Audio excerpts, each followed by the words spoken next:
माझ्यावर प्रेम करणं म्हणजे माझ्या जवळ येणं.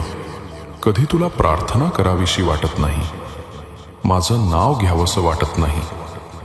तुला वाटतं मी दूर गेलोय, तरी माझ्याकडे ये.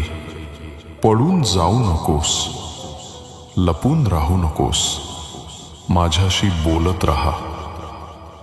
तू किती पोस्ट केल्या, लोकांनी तुला किती धार्मिक म्हटलं, यावर तुझी किंमत नाही. तुझी किंमत इतकीच की पुन्हा पुन्हा तू माझ्याकडे परत येतोस.